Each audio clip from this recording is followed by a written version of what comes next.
Welcome to the It's Time podcast with your host, Professor Dale Feinauer, from the University of Wisconsin-Oshkosh College of Business Graduate Programs.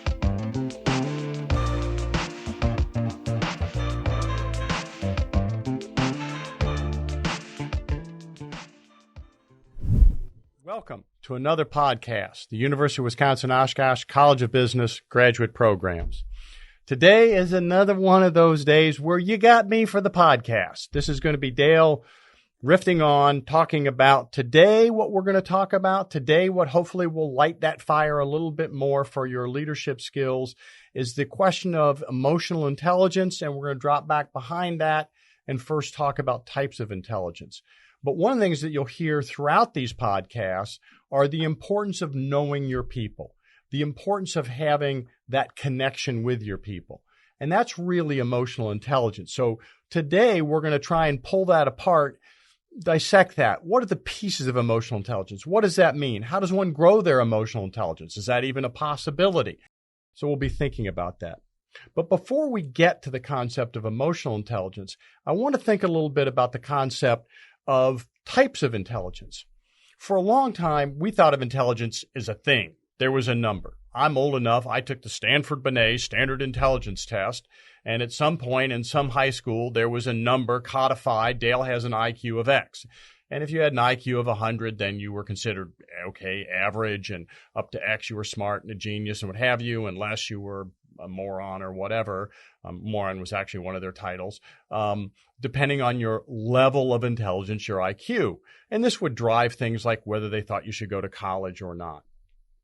And we put a lot of faith in this concept of IQ. Well, it turns out this really isn't a concept that makes any sense. This is wrong. And a fellow by the name of Gardner, a number of years ago, 2016, he came out with his work where he said IQ is not a thing, but there are really types of intelligence. Now, his work was focused on educational psychology. This was a person who worked primarily in sort of thinking of the K-12 environment and what do we know about educating kids. And I think there's some valuable stuff in there in terms of educating kids. And from my perspective, I look at now my grandchildren's teachers, if they come to me and say, oh, grandchild, smart, grandchild, not so smart, I'm a little nervous. I like them coming back and saying, your grandchild is smart at X. And they may be saying, but not saying, and not so smart at Y. But I want them to be thinking about, well, how is that person smart? So let's unpack this a little bit. What do we mean by types of intelligence? The concept is, and test this on yourself, that there are some things that you would say, yeah, I'm pretty good at that. I tend to learn that stuff pretty quickly. And there's other stuff that you go, nope, I don't tend to learn that stuff. You could think of it as subjects in school. Are there some subjects in school that you were just really good at and some subjects that you weren't? I can easily identify, I could keep going with this list, things I'm not good at. I cannot spell to save my life. Farm is with an F, pharmacy is with a PH. Why is that? I have no clue. I never will have any clue. It's a stupid language. That's just dumb. I'm never going to be any good at spelling. Now, I remember as a kid studying for spelling words, and my father, trying to be helpful, he was a great father, said, well, Dale, just shut your eyes and write the word on the blackboard of your mind. And I'm sure for my dad that worked. He was a very good speller, and it either looked right or it looked wrong in his mind. And this was well before spell check, and now what I would have told my father is, I can write it there, but there's no spell check. What I said is, I can write it there, Dad, but it's misspelled there too. I'm not good at identifying that's a misspelled or a correctly spelled word. I have no sense of direction. North, south, east, and west. You ask me to point north, I've got about a 1 in 4 shot. I have no clue. I'm terrible at direction. What we now call body kinesthetics. How coordinated are you? I am not well coordinated. I did not play any team sports because I was poorly coordinated. I wasn't good at any of that. kind of ironic. I'm now a bit of a gym rat. I spend a lot of time at the Y, but let's be honest about what you do there, Dale. I'm on the treadmill, right foot, left foot. That I have down. I lift weights. I'm usually lifting weights with one of my sons, and most of my sons have really made a study of this, and their body kinesthetics are way better than mine. It's a low bar, but way better than mine. So they're always telling me, Dale, elbows in, elbows out, do this, do that. I can pick them up and put them down, but I'm just not well coordinated. This concept of types of intelligence is critical to leadership. What we know is people have these types of intelligence, and we'll go into Gardner's in a little bit, but people have these types of intelligence, and a critical point here is they don't change over time. I'm not good at spelling. I'm not good at direction. I'm not good at body kinesthetics. I wasn't good when I was 10. I wasn't good when I was 20. I'm not good at 65. And you know what? At 85, no matter how much I work on getting better at spelling, I'm still going to suck at spelling. It's not going to happen. So this tells us a couple of very important things from my perspective when it comes to leadership and career management. First, what it says is the advice we gave you, I apologize, for years, which was identify what you're not good at, get better at it so you're more well-rounded. That turns out to have been really bad advice. That just is not good.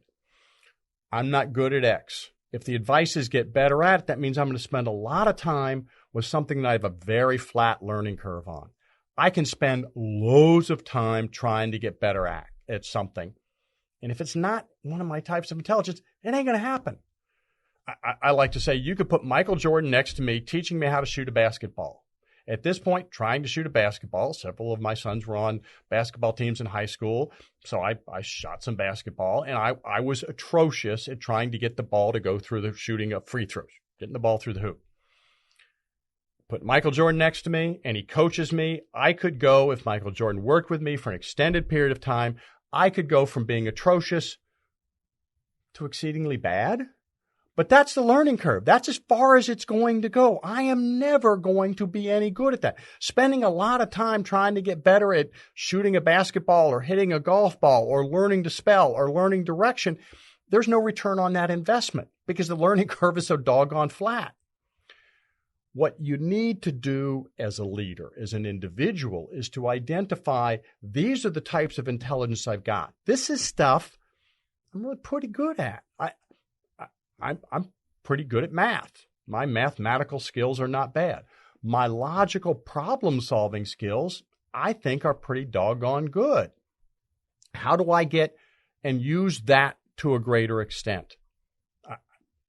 You tell me, but I think my speaking skills ain't all that bad. It's something I do. I talk a lot. Well, okay, let's leverage that. So when you're thinking of your career, don't think about what you're not good at and how to get better at it. Think about what you're good at. How do you get yourself into positions that leverage and use what you are naturally good at? And this is critical, and you've heard some of our other speakers talk about this. How do I build a team of people that are buttressing what I'm not good at? The natural inclination is to surround yourself with people like you because they're like you. So that makes them fun to be around. You talk about the same stuff. You agree the same stuff is important. Don't do that. Build a team with people that aren't like you, that have diversity of perspective, that are good at the stuff you're very bad at. And this is both types of intelligence and it's personality. I'm terrible at detail. I get bored really quickly. I'm absolutely a huge fan of the 80-20 rule. It takes 20% of the time to get something 80% done. And I'm all about that 80%.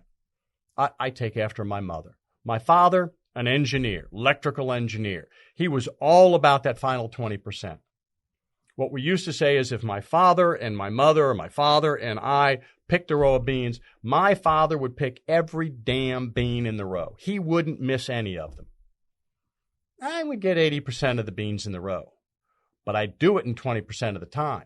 If you just turn me loose on loads of rows of beans, I'm going to get way more beans in an hour than he is. It's not right or wrong. It's not good or bad. But I need to understand that given an 80-20 personality that I clearly have, there's some jobs I should not have. I should not be an airline pilot. I should not be an airline mechanic. My father had a Suburban and then a pull-behind trailer. It was a long, big thing. It was this great trailer. It was great going on vacation trips with him.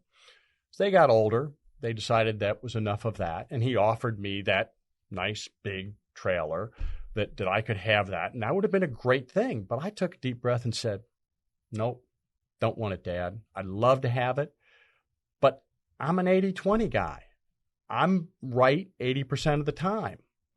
I should not be driving something where the cost of a mistake is that high, where you've got to be constantly on and constantly doing it just right. I wouldn't be safe behind the wheel of that. And so, no, I know that that's not in my wheelhouse. There are jobs I shouldn't have. There's things I shouldn't do. I need to surround myself with some people that are all about the final 20%, that get it right, that nail it down, because they're going to help me be stronger. They're going to help the organization be better. They're going to complement my skill set, my temperament and personality with a temperament, personality set of skills that are different. Now, if we think about Gardner's types of intelligence, I don't know that his types are right. I want to run through what he said because I think it's interesting, and I don't disagree with these, but I don't know that we have a good concept yet of really what are all the types of intelligence.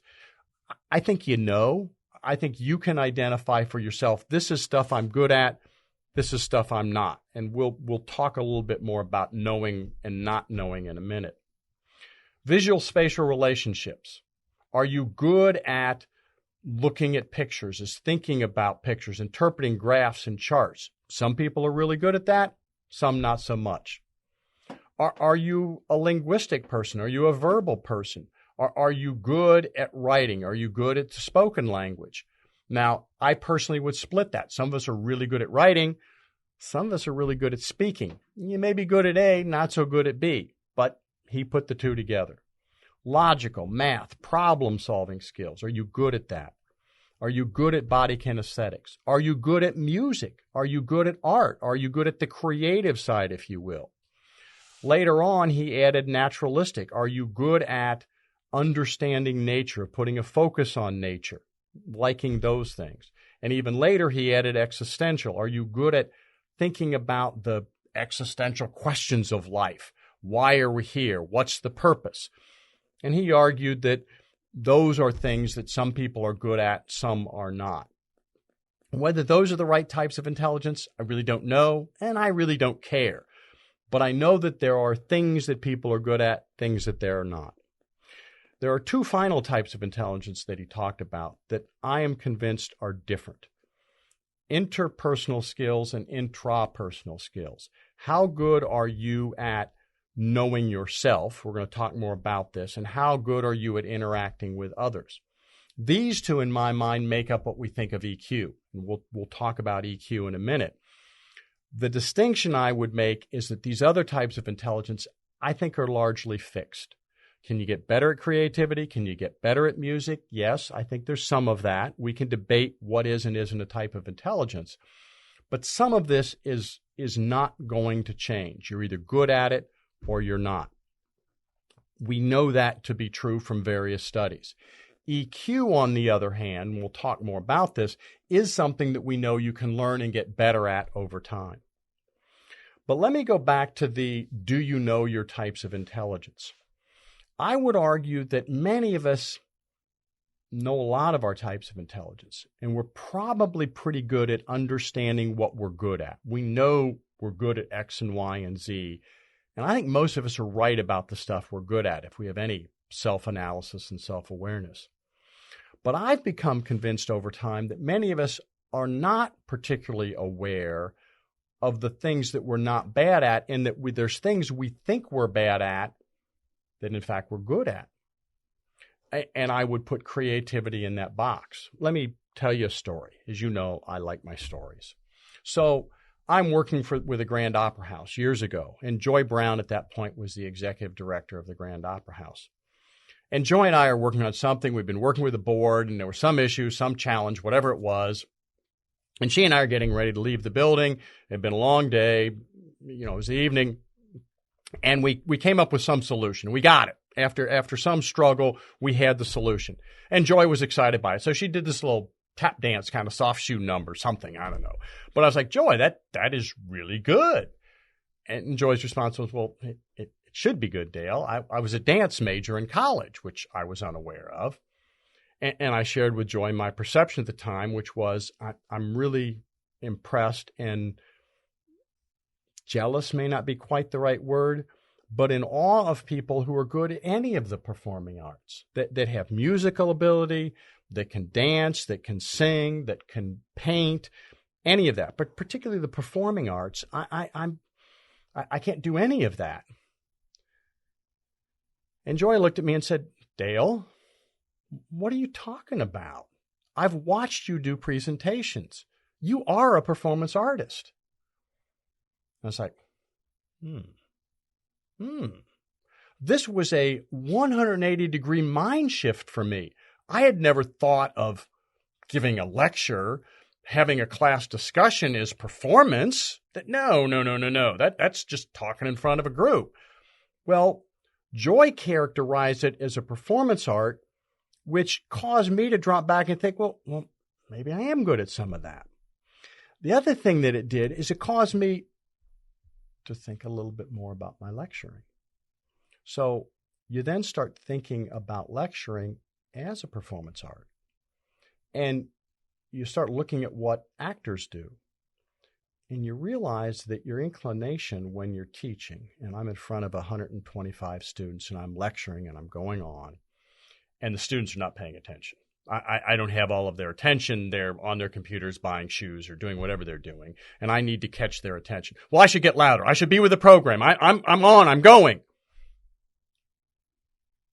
I have found that if you go from on and going to being relatively calm and relatively quiet, that everybody stops what they're doing and leans in and listens. Because when you're quiet, they all listen.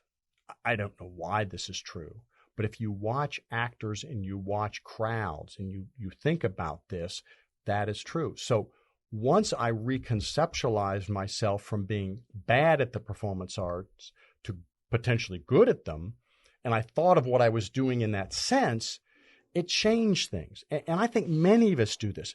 I know people all the time that will tell me, well, Dale, we're going to brainstorm stuff, but I won't be any good in this brainstorming thing because I need to be creative. And I'm not creative. I'm not a creative person.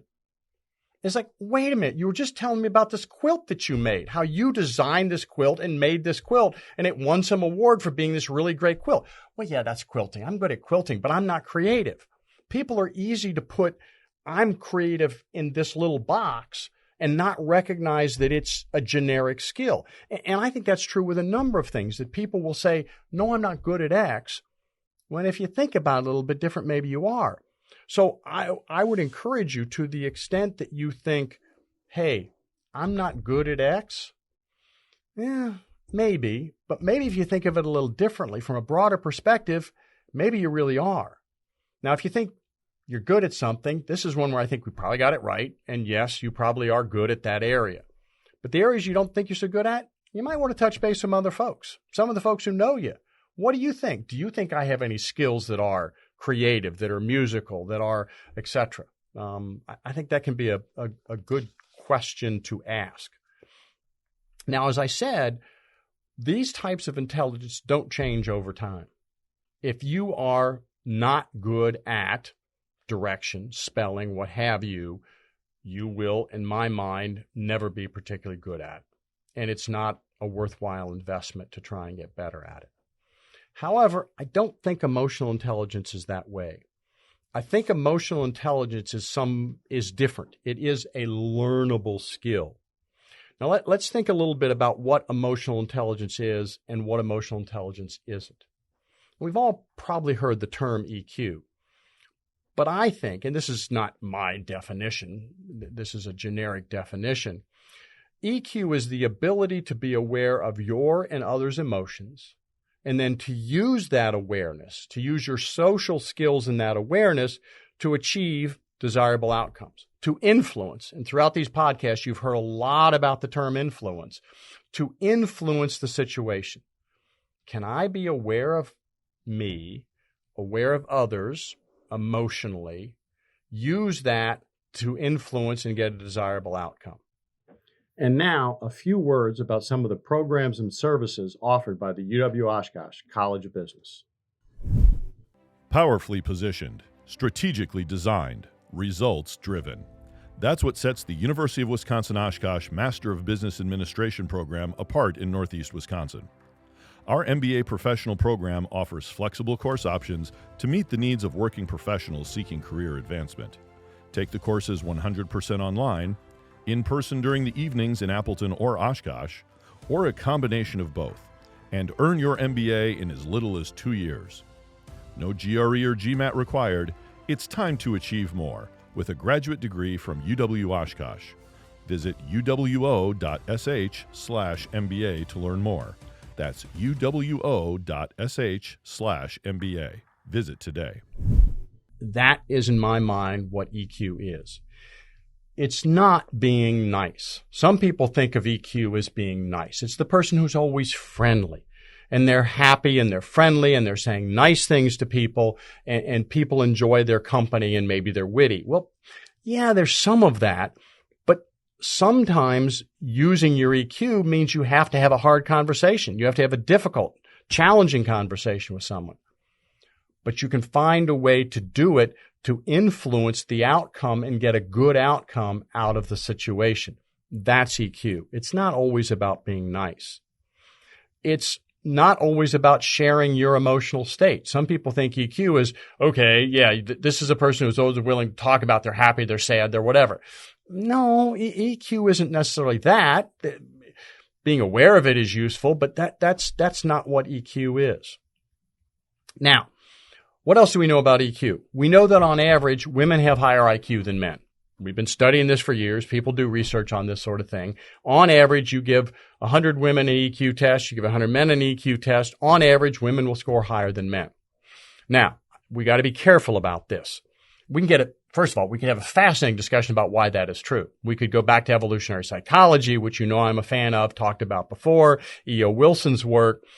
Is there a reason why women need to be better at emotional intelligence as a survival skill to pass on their genes because they're the nurturing parent, the mothering person in the role, because they're dealing with guys that are stupid and testosterone poisoned, and so they have to be good at the social skills of getting this big kind of bullheaded person to do what they want? I'm not going there. I guess I just did, but I'm not going there. Women, though, we know, do on average have higher EQ than men. However, two really important points.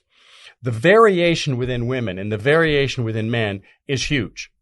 So saying, I want to hire somebody with a high EQ, so I'm going to hire a female, would just be a very bad bet. Because there's lots of women with really low EQs, and there's lots of men, I would argue Dale is one, with a relatively high EQ. Secondly, I would note that deciding to hire a female or a male because you do or do not need EQ is illegal. So you probably shouldn't do it because it's a bad bet, and you definitely shouldn't do it because it's illegal under the federal laws, and don't do that. Interestingly, IQ has increased over the last 100 years. Best guess is it's probably up about 25 points. Now, why is an interesting question. There's a nature-nurture in here. Is this because kids are getting better nutrition, better diet, so their brains are developing better? Is it because, parents are playing Beethoven to their kids when they're in the womb because they're doing all kinds of things to nurture and interact and stimulate children so their brains are going? They're introduced to foreign languages. There are all kinds of... We don't know. At least I don't know. I don't study that literature a lot, but my perception is we don't really know the answer to that question. If somebody out there does, let us know. However, EQ is different. EQ in the United States has not increased 25 points in the last 100 years. First of all, we haven't been measuring it for that long because we haven't been aware of this as a thing for nearly the last 100 years. But if we go back to the work of Gardner when we started thinking about EQ, we started thinking about this, And we started measuring EQ, which was a thing even before Gardner. And so you go back to the 60s and 70s and you measured EQ then, and we're measuring EQ today. It's a pretty strong correlation between time and average EQ in the United States. And folks, it ain't good. EQ in the United States, I do not know internationally, but EQ in the United States has been down significantly over time. We are getting, from an emotional intelligence perspective, stupider and stupider. Young folks, you know I'm a fan. We'll talk about generational differences. I don't believe that there are huge generational differences. I'm not a fan of the younger generation doesn't have a work ethic, and that's all nonsense. I do believe that the current generation of young people, the current 20-year-olds, are the most EQ stupid that we've had in the United States since we've been measuring EQ. I think we know that. I think there's empirical data that says that's true. However, I don't think we know why. Now, there's a lot of reasons to guess why EQ is down in the United States. And the biggest reason that people identify is right here. And just looking around this room, at least one of the 4 people in this room doing this podcast recording is currently on his phone doing something. He's not even hearing what I'm saying because he's so busy focused on his phone. People, which is fine. There's no reason to listen to me. We do that. We're out at lunch and we don't talk to the person who's across the table from us. We're doing this and we're doing things. But we look at our phones. We send a text message. Oh, this person's happy. I see the smiley face emoticon. I'm not looking at somebody's face and trying to read their reaction. What are they thinking? Are they bored? Are they happy? Are they interested, etc.? Maybe that's it. I don't know. I've heard loads of explanations for why EQ is going down. We're doing less interacting directly. We're doing more stuff by internet, etc. I don't know.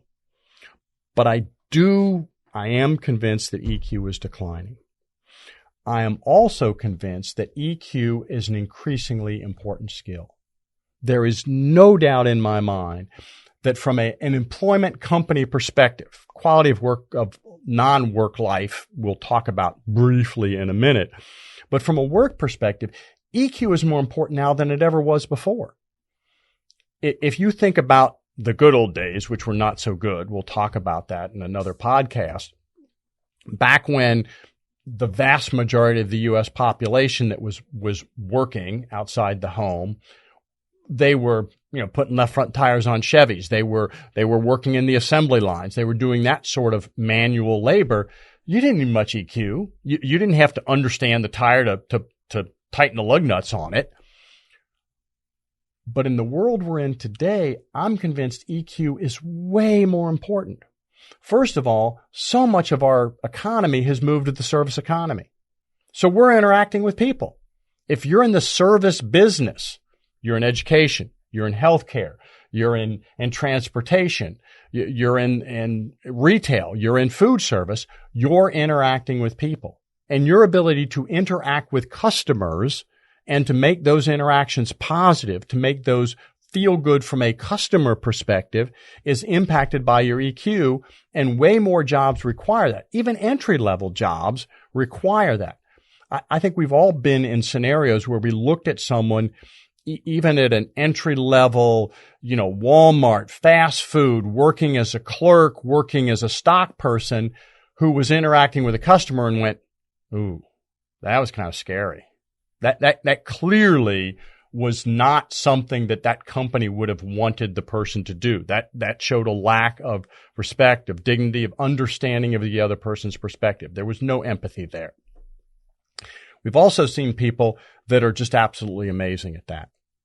Those people are highly valued because they make the customer service side happen. Even in the manufacturing side, we're more customer service than we used to be. Because increasingly, it's not just this physical thing that we're selling you. Yeah, we can sell you this phone, we can sell you these glasses, we can sell you this pen. But a lot of people sell pens. What separates Oshkosh's 4Imprint, which is doing such an amazing job? They're not amazing because they sell pens that are better than everybody else's pens. I'm not saying foreign pens are not wonderful, but that's not what separates them. It's their people's ability to connect with the customers. That's what makes them better. So even if it's a manufacturing environment, you're selling a product, there's a lot of people interaction to it. So I'm convinced from that perspective, it's important. More importantly, though, from our perspective and our podcast, leadership. When we talk about what makes a great leader, and I've asked people in these podcasts, you'll keep hearing me ask people in these podcasts, when you're looking for someone to be promoted into a leadership role, what are you looking for? All of them at some level have said EQ. I'm looking for someone who understands people. I'm looking for someone who's a good listener. I'm looking for someone who knows how to influence people. That's all EQ. The ability to do those things is EQ. In business, as we're looking to who to promote, it's the people skills. Interestingly, Don Heath, who teaches in our information systems area, IT area at the University and the College of Business, and who teaches in our executive MBA program, I've heard him say as he's teaching that it's interesting that in an increasing number of organizations, the top IT person, the top information technology person, isn't somebody who's basically a technology person. In many cases, it's sort of this generic MBA. It's not somebody who really knows the technology. It's somebody who knows people. It's somebody who knows how to manage, because it's the EQ skill of being able to get a group of folks to work collaboratively together to get clarity, alignment, execution, to make that happen. That's what we're looking for as we're promoting leaders. And as we move up the organizational hierarchy, the EQ skills become increasingly important. It's not your technical skills. If I'm the CEO of Oshkosh Corp, it's not what I know about making these vehicles or designing these vehicles that makes me good at increasing the profitability and the performance of Oshkosh Corp. It's what do I know about creating the environment that will get other people to be successful. That's what drives performance of an organization. Leaders know that. That's what they're looking for. So if you are looking to move up in organizations, if you are looking to get to be a better leader, you need to think about your EQ skills. And if your EQ skills aren't great, that's okay. You can learn and get better at EQ. It is not like the other types of intelligence. There is no doubt in my mind that EQ is something that can be learned if you put your mind to it and you try. I'm also convinced that EQ is a very useful thing from a personal perspective in life, just in terms of interacting with your neighbors, your spouse, your children, etc.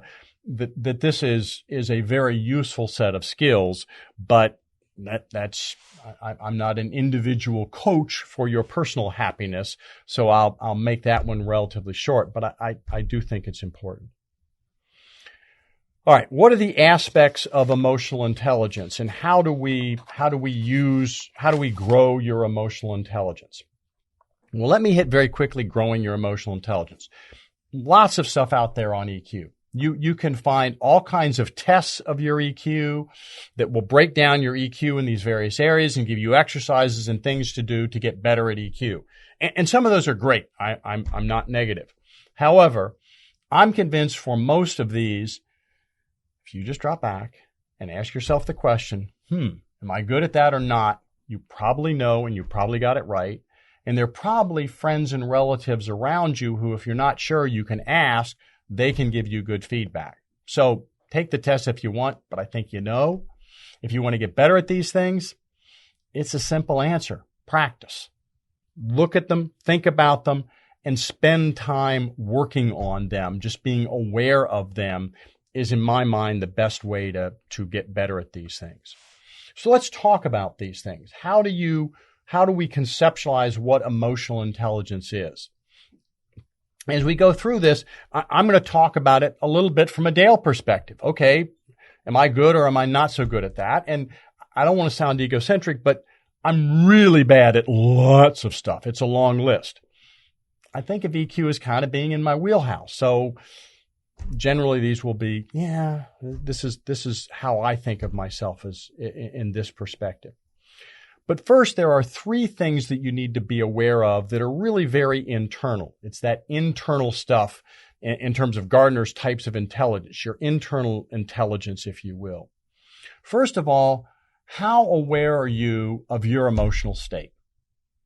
How are you aware at this moment, listening to this podcast, what's your current emotional state right now? Are you bored because I'm boring? Are you annoyed because I've said something that's aggravating you? Are you intrigued? What is your emotional state at this moment?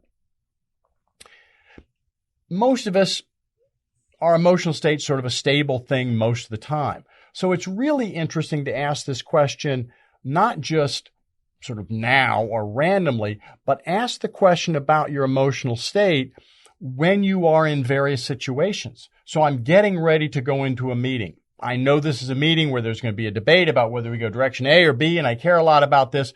Am I walking in defensive? Am I walking in nervous? Am I walking in apprehensive? You're going to have your annual performance review with your immediate supervisor. What's your emotional state walking in? How aware are you of your emotional state? How accurately can you assess, this is my emotional state at this moment? Some of us pretty doggone good at this. Some of us, we struggle. Let me give you an example of where I got it wrong. I had a son, Jacob, who was in the Peace Corps. For 2 years, lived in a mud hut in Ghana, lived with the natives there, did some fascinating work, some amazing work from my highly biased perspective, and I didn't see him nearly enough. I was fortunate enough to go to Ghana twice and spend time with him, and I saw him once other than that when one of his siblings got married, but I only saw him 3 times in 2 years. From my perspective, this is not nearly enough. So Jacob was coming home from Ghana, and he was going to be coming back to the United States, and he was going to be living with me for a while he sort of adjusted to the next phase of his life. And my wife said, Dale, you know, you're pretty giddy about the fact that Jacob is going to be coming home. And I was like, let me straighten you out right now on this question. You, ma'am, are wrong. I am not giddy. I do not get giddy. I'm whatever, a 50-year-old man at the time. 50-year-old men don't get giddy. We don't do that. You know, maybe 15-year-old boys and girls get giddy over some heartthrob that's going to be coming to town or singing a song or doing whatever. But no, I don't get giddy. I mean, most of you that are older, no, we don't do giddy. And so I clearly just set that woman straight and explained that I do not get giddy. Then I went off and thought for a little bit, and hopefully having some level of self-awareness, took a deep breath and went back and said, yeah, I'm giddy. You're right. I'm very excited about this young man coming home, and it's probably crossed the line from excited or pleased or something else that I would have liked to describe with to, no, giddy is probably an accurate description. So I think all of us sometimes get our emotional intelligence right, but I think all of us sometimes get our emotional state, our self-awareness of our emotional state wrong. Really important. Know your emotional state. Challenge yourself. When you're getting ready to walk into a meeting, you're walking into something that you know has some emotional loading. On the home front, you know you're going to have a discussion with a child, with a sibling, with a neighbor, with a spouse, with a whoever that has some possible angst associated with it. What's your emotional state? You're getting up Christmas morning and going down and going to have Christmas with the kids or the grandkids or whatever. What's your emotional state? Are you excited for Christmas? Do you just wish the whole thing would be over? What is your emotional state? So identify that. Number 2. Self-regulation. This is absolutely critical. Not only do you need to be aware of your emotional state, but can you control your emotional state? One of the things I see people doing in organizations, and I've experienced people doing this in organizations that I find very frustrating, is they will walk in and say, hey, I just want to let everybody know I had a bad night last night. I fought with my significant other. I didn't sleep well. X, Y, and Z has happened. So I'm in a bad mood, and I've now put you all on warning. I'm in a bad mood. It's on you to deal with that. I'm clean now. I've warned everybody. Nonsense.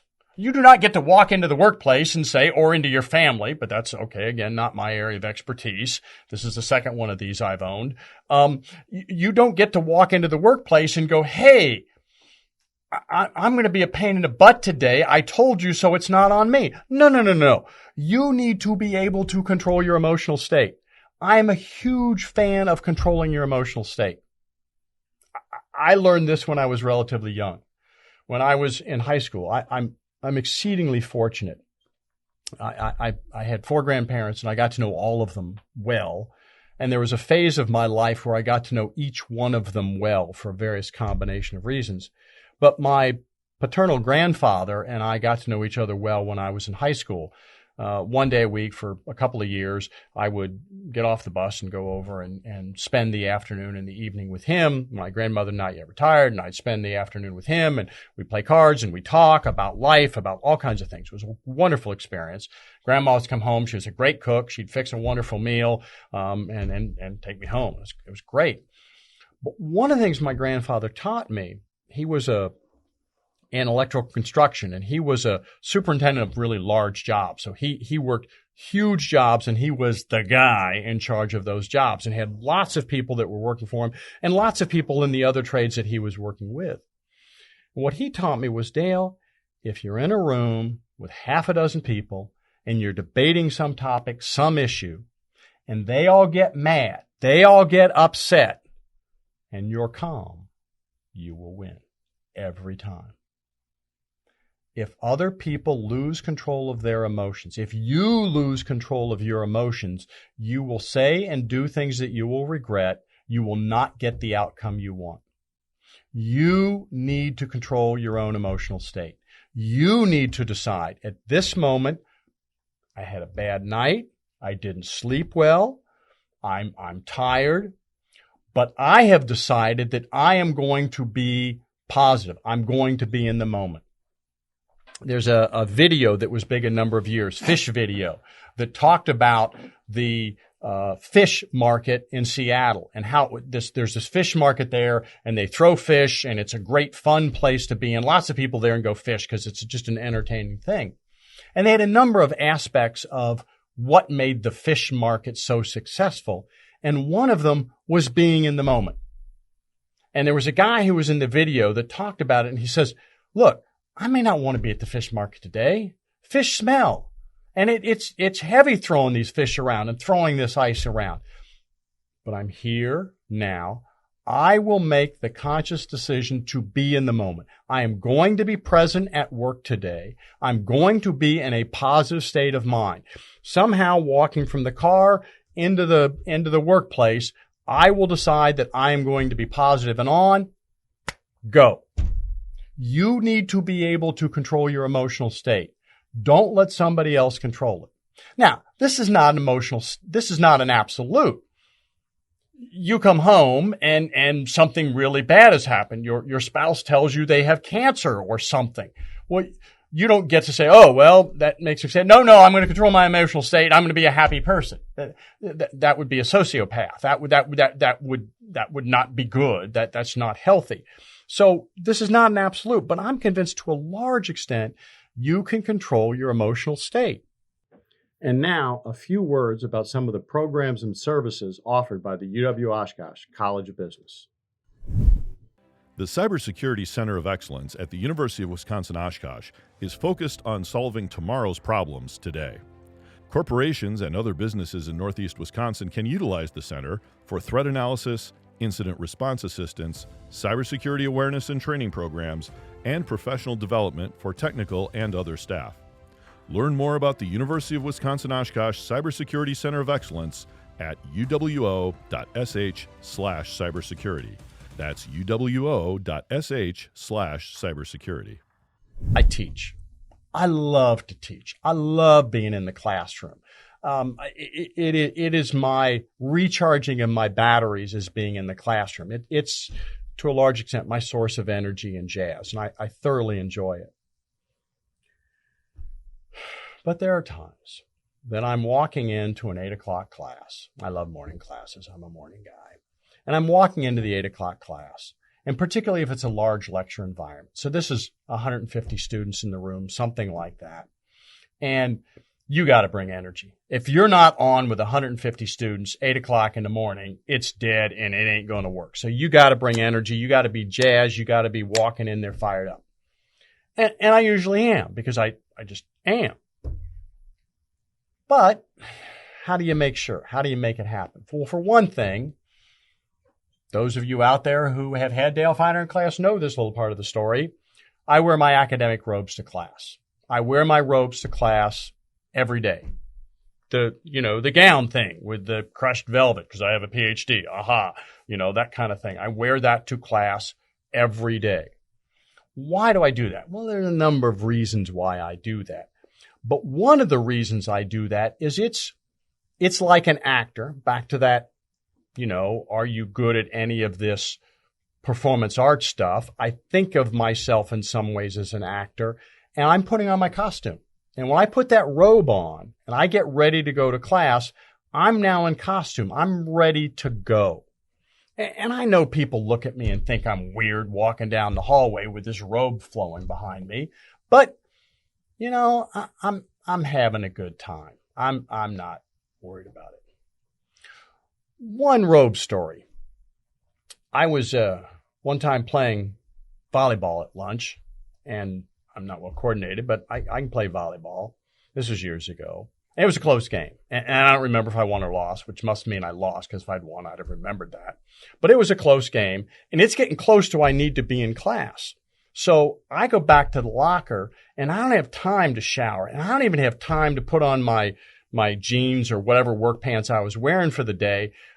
I just throw stuff in the bag in the locker, lock the locker, and I'm in my shorts. And this was 30 years ago when guys wore pretty short shorts. That was just the style then. But okay, it doesn't matter. I got to go to a class, but I'm wearing my robe, won't be an issue. So I throw my robe on, zip the thing up, run to class, and literally run to class. Well, I get to class, and I lay out my lecture notes, and I got it, and I look them over a little bit. I've done this lecture before, so I got this. So I'm ready to go, and I've actually got a few minutes. And I see a colleague and a friend, Lori Philippi from Badger Mining. And Lori's up at the top of the stairs. This is in Clo, and so you got these great row of stairs up, and it's a pretty steep angle. And there's something I wanted to talk to Lori about. She was working at Badger Mining. I was there as a consultant some, and whatever. We had something to talk about. So I run up the steps to talk to Lori. Well, ladies, if you are wearing a long dress and you go up steps, what happens?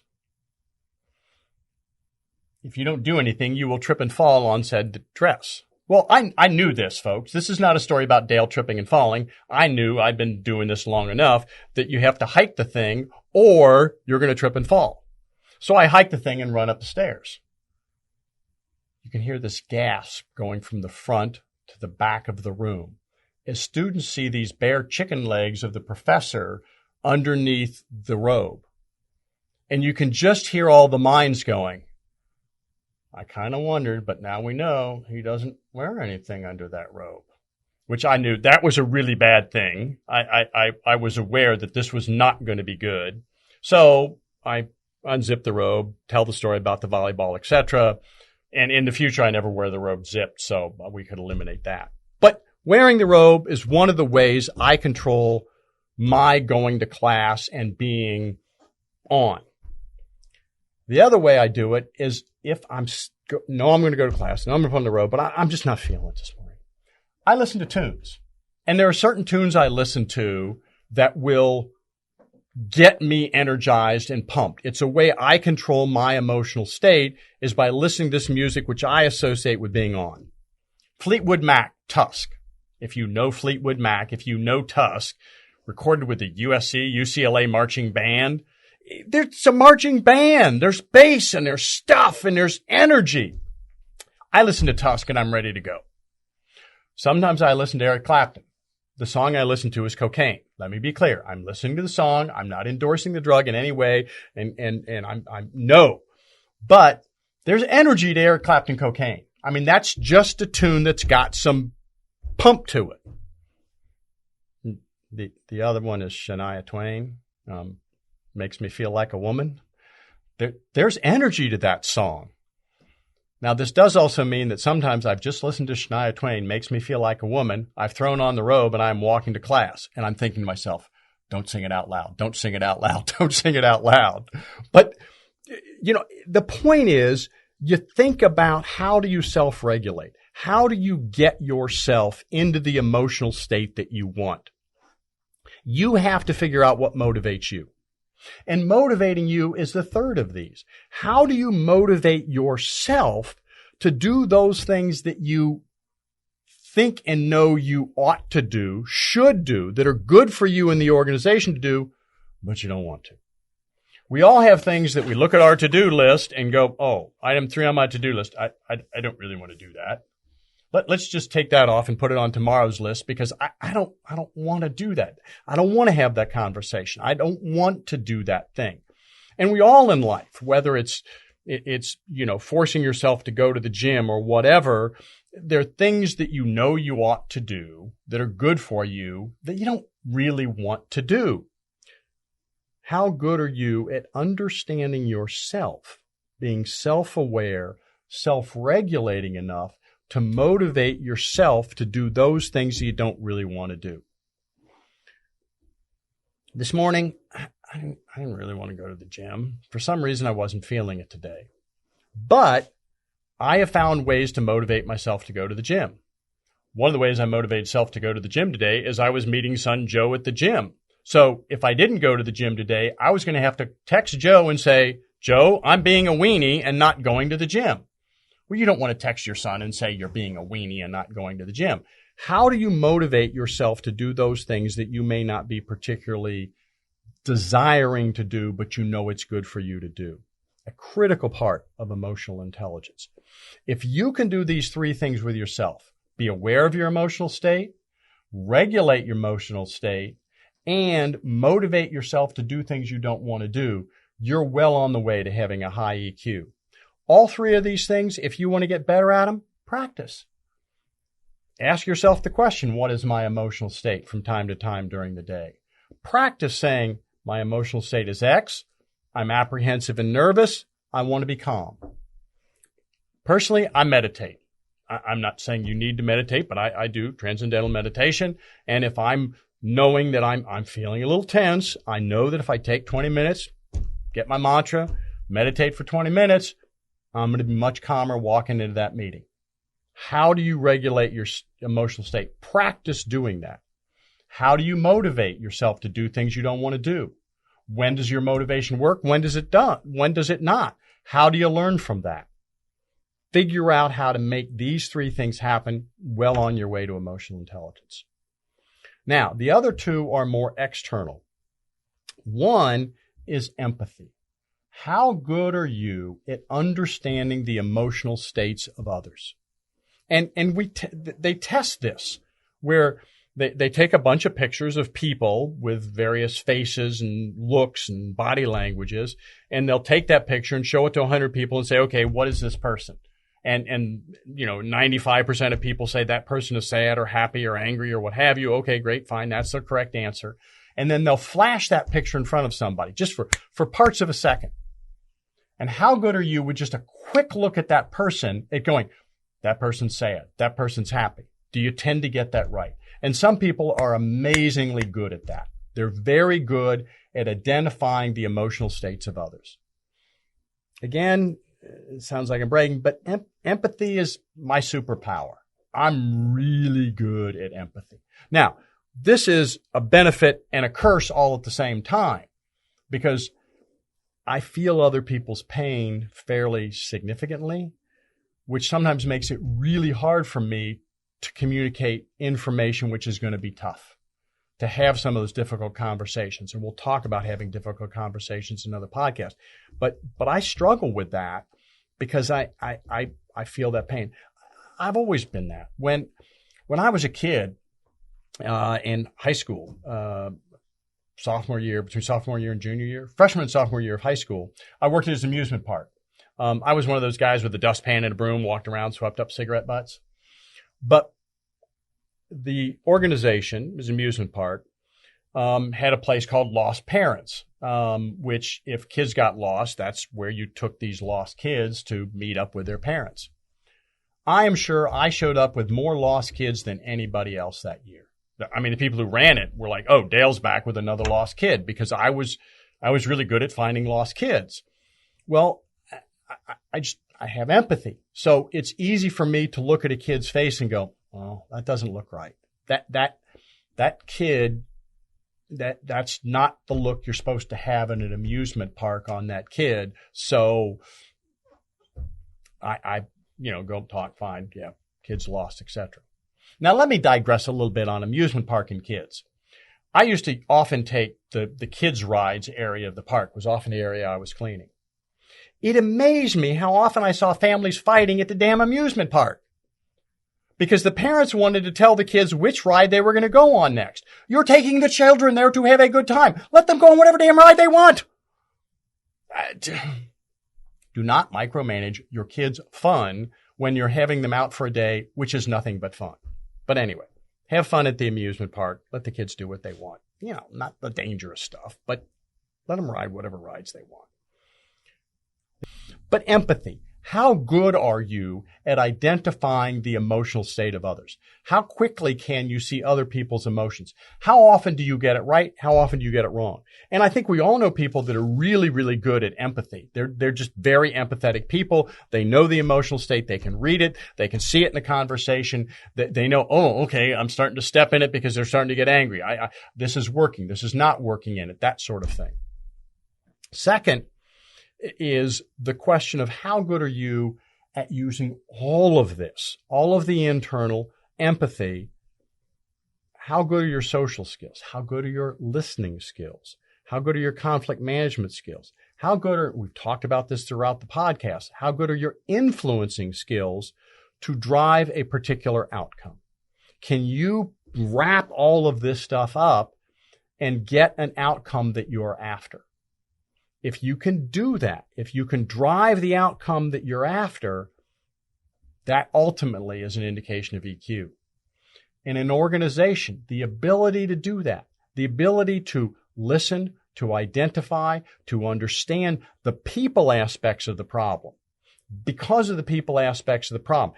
This person's not working well with this person. It's because of this. It's because of that. I understand. I got the dynamics. Okay. Let's get them all in a room. Let's get them talking. How do we get them talking? How do we get them to communicate with each other? How do we get them to figure out how to build better relationships?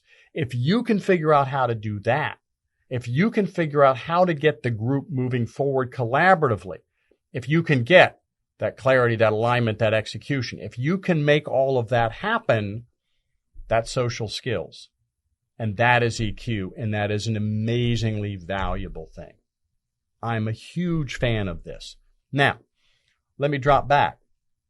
I was also in an organization where we did EQ tests of a bunch of the folks that were in management to see who was good at EQ and who wasn't, and what we ought to do about that in terms of helping them get better at their EQ. One individual walked up to me and turned in his test and said, Dale, I did terrible on this test.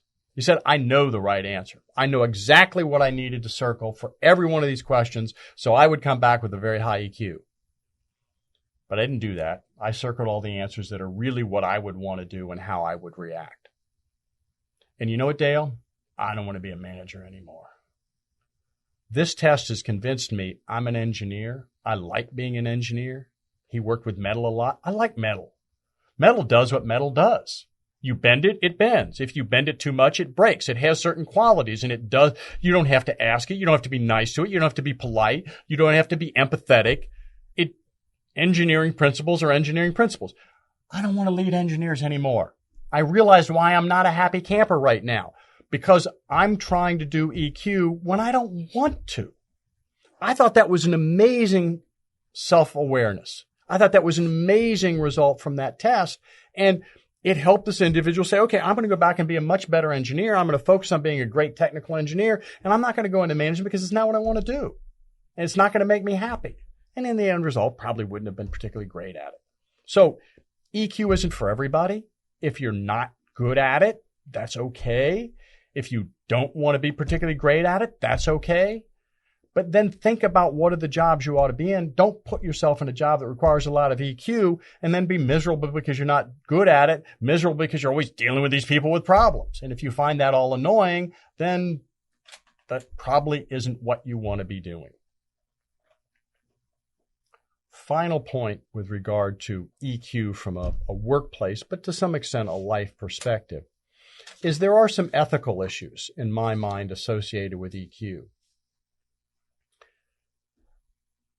Your ability to drive outcomes that you want, it is a good thing, but it can be a bad thing. It can be misused.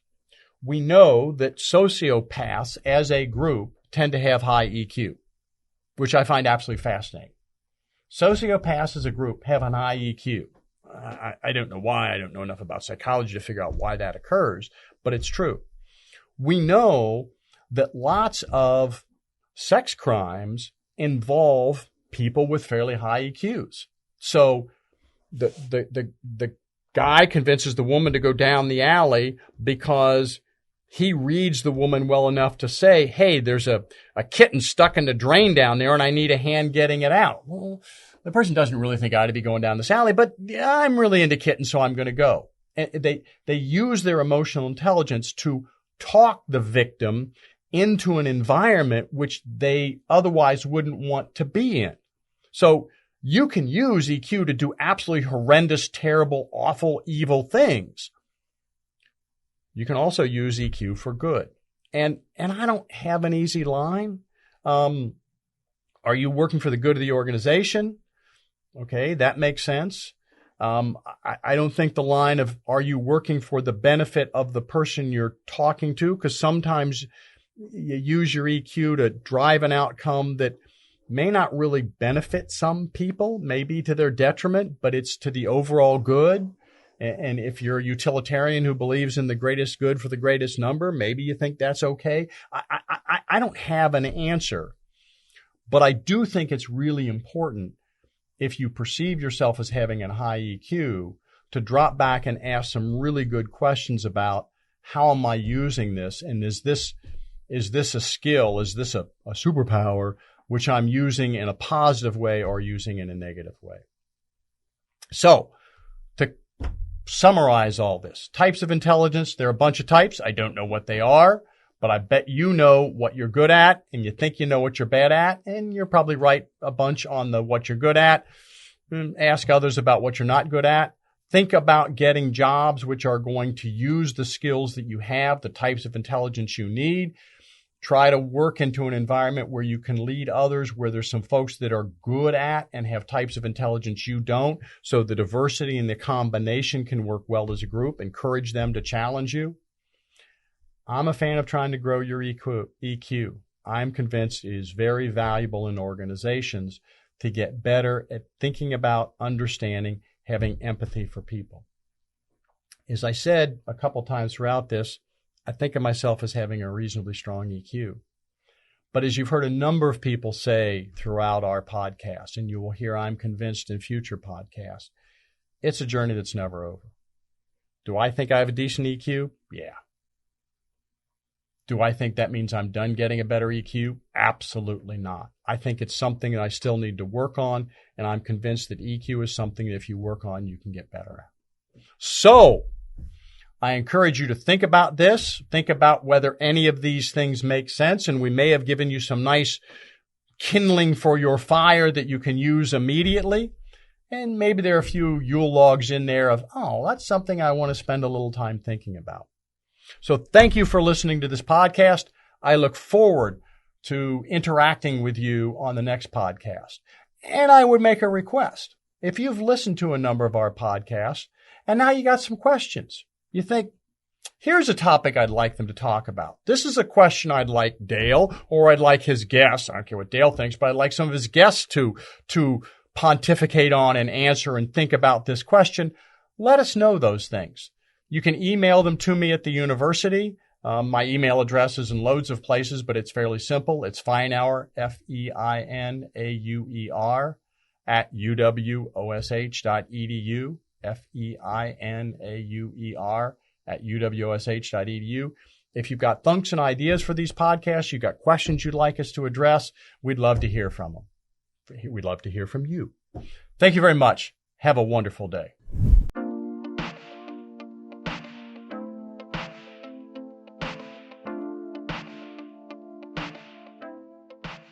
It's Time is a production of the University of Wisconsin-Oshkosh College of Business Graduate Programs in association with Venture Project Studios.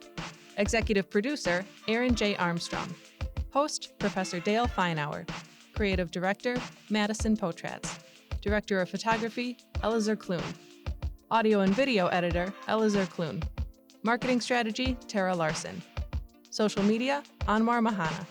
A special thanks to L Creative, Top View Media, Michael Patton, and the University of Wisconsin-Oshkosh College of Business Graduate Programs.